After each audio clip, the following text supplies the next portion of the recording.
Hello mga kaplantuin, magandang araw sa lahat.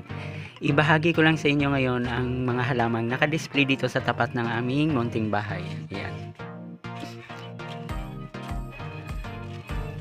Parang masyadong maliwanag yung nasisikatan na kasi ng araw dito mga kaplantuin. Pero ibabahagi ko sa inyo. Ito, sana maganda sa video. Dracaena magenta. Saka meron din dito nakalagay na ito, bird of paradise. Ayan, namumulaklak na siya mga kaplantuin.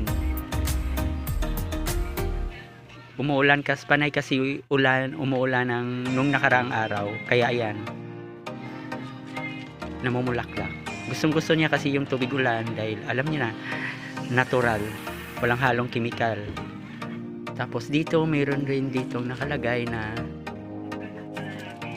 ayan, palmera. Nasa pinakagitna siya mga kaplantuin. Kasi takaw space kasi siya. Malaki kasi ito. Malaki ang ano, ayan, mas matangkad pa kay sa akin. Ayan.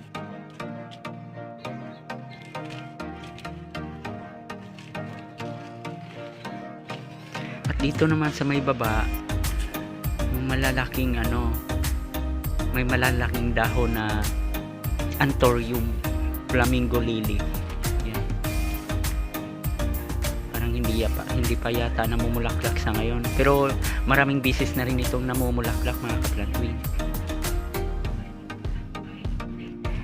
Yan yung mga naka-display dito sa tapat ng aming munting tahanan. At saka dito meron din dito banda, yan. Kita ko. Ano to? Prayer plant. Alam niyo mga kaplantuin ng prayer plant o yung may isang tawag pa dito eh. Nakalimutan ko.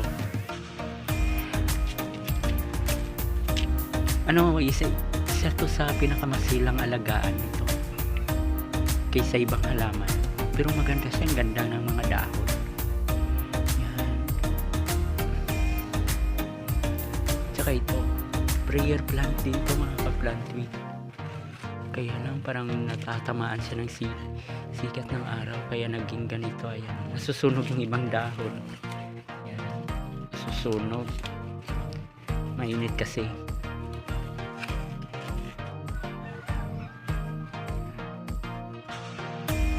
Ito yung mga naka-display dito sa tapat ng aming munting tahanan mga kaplantuin. Maraming salamat sa lahat ng mga sumusubaybay sa aking munting channel. Hanggang sa susunod, God bless us all.